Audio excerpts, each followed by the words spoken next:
નમસ્કાર દર્શક મિત્રો, સ્વાગત કરું છું તમારું વિડીયોમાં। મિત્રો, આપ સૌને શ્રી કૃષ્ણ જન્માષ્ટમીની ખૂબ ખૂબ શુભકામનાઓ।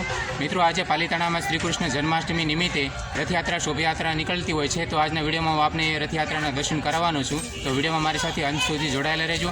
બની શકે કે મિત્રો રથયાત્રામાં ખૂબ ઘોંઘાટ અને અવાજ હોય છે, તો એ અવાજને એડજસ્ટ કરજો અને વિડીયો જો ગમે તો લાઇક અને શેર સબસ્ક્રાઈબ કરવાનું ભૂલતા નહીં। તો ચાલો મિત્રો, રથયાત્રાના તમને દર્શન કરાવું અને ભગવાન શ્રી કૃષ્ણના પણ આપણે દર્શન કરીએ। મિત્રો, ત્યારે અહીંથી રથયાત્રાની શરૂઆત થઈ ગઈ છે અને અત્યારે પોલીસ જવાનો રથયાત્રાને સુરક્ષા આપી રહ્યા છે। લોકોની અને રથયાત્રાની સુરક્ષા માટે અત્યારે પોલીસ જવાન સુરક્ષા આપી રહ્યા છે। અત્યારે ઢોલ લગાડ્યા સાથે અત્યારે રથયાત્રાની શરૂઆત થઈ ગઈ છે। ખૂબ જ આનંદ અને ઉત્સાહપૂર્વક અત્યારે લોકો રથયાત્રાનો આનંદ લઈ રહ્યા છે। ઢોલના શરણાઈના સંગીત સાથે અત્યારે રથયાત્રા અહીંયા શરૂઆત થઈ રહી છે।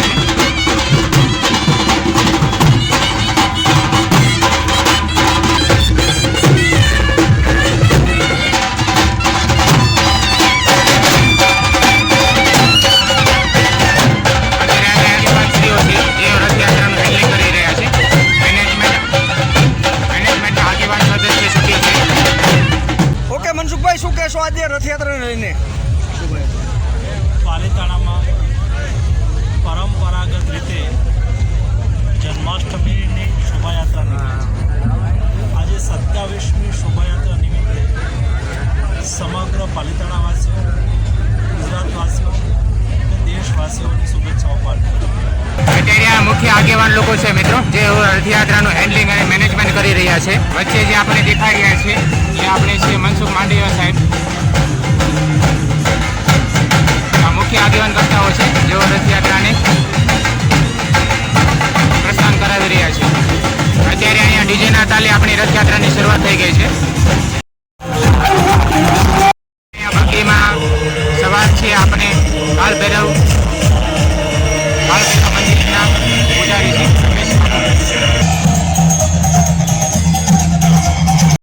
ખૂબ જ સરસ મજાનો બગી અહીંયા છે। બજરંગદાસ બાપા અહીંયા ઊંટગાડી છે અને ઊંટગાડીમાં હાથી સવાર છે।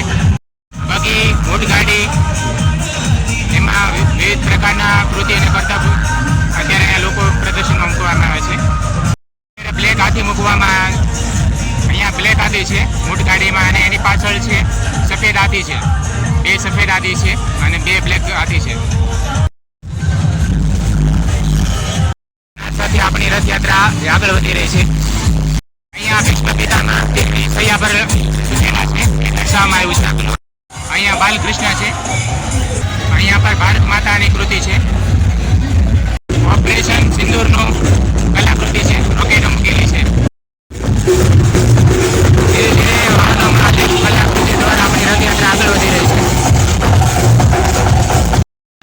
અર્જુનને બેસાડીને શ્રી કૃષ્ણ અહીંયા ઝૂલા પર રાધા કૃષ્ણની કલાકૃતિ છે। કૈલાસ પર શિવજી બિરાજમાન છે। આશ્રમમાં લવ કુશ અને સીતાજી છે।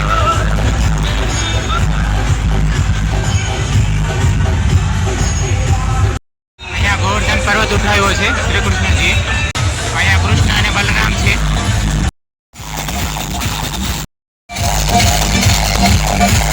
અહીંયા બજરંગદાસ બાપા છે, બાપાની મૂર્તિ લગાવવામાં આવી છે। કૃષ્ણજી બેઠા છે ખુરશીમાં।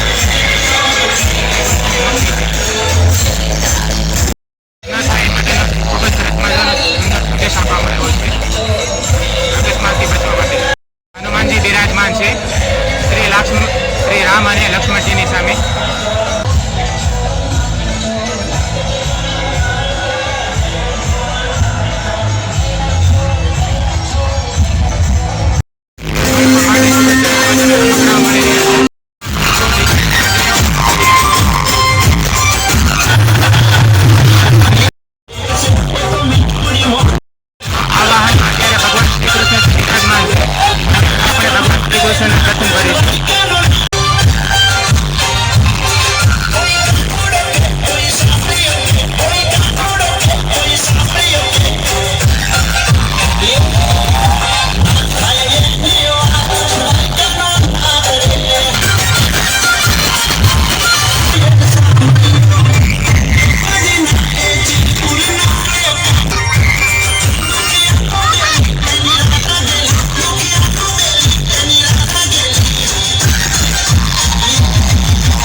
આ છે જગતનાકા બજરંગદાસ બાપા સર્કલ.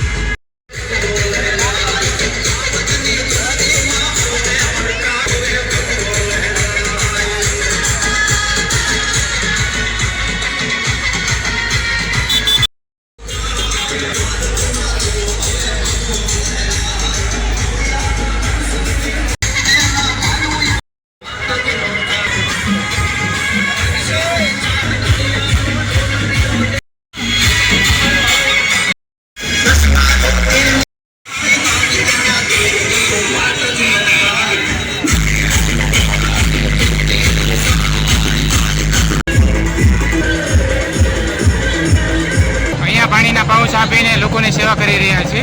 ઢોલ શરણાઈના નાદ સાથે ખૂબ જ ઉત્સાહપૂર્વક આપણી રથયાત્રા આગળ વધી રહી છે. ખૂબ જ આનંદપૂર્વક અને ઉમંગભેર આપણી રથયાત્રા પોતાના ગંતવ્ય સ્થળ તરફ આગળ ધપી રહી છે.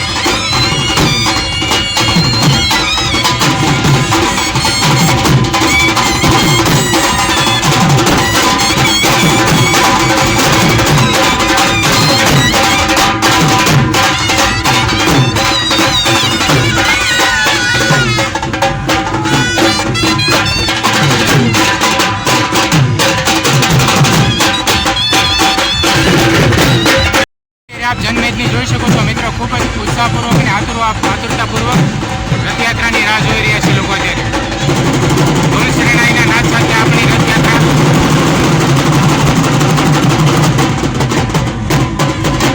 ધીમે ધીમે પોતાના ગંતવ્ય સ્થળ તરફ પ્રસ્થાન કરી રહી છે.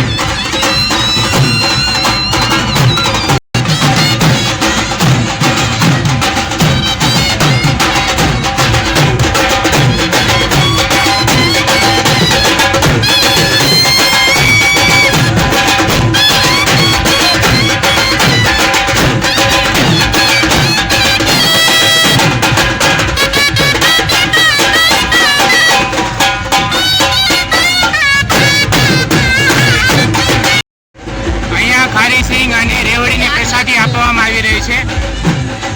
રથયાત્રામાં આવેલા લોકોને અત્યારે ભાવપૂર્વક પ્રસાદી વિતરણ કરવામાં આવી રહ્યું છે.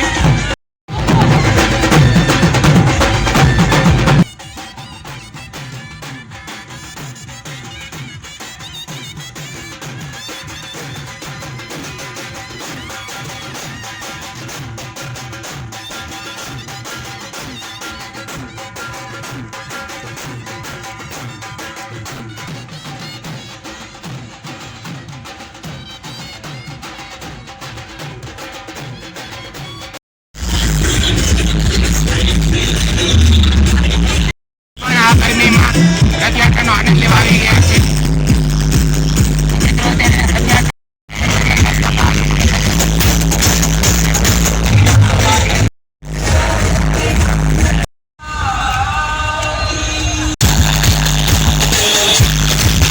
મિત્રો અત્યારે આ સરકારી એસટી બસ છે. જો અત્યારે કેટલું ટ્રાફિક થઈ ગયું છે અહીંયા.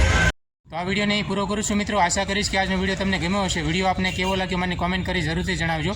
વિડીયો જો પસંદ આવ્યો હોય તો વિડીયોને એક લાઇક કરજો અને આવા જ અવનવા પ્રકારના વિડીયો જોવા માટે ચેનલને સબસ્ક્રાઈબ જરૂરથી કરજો.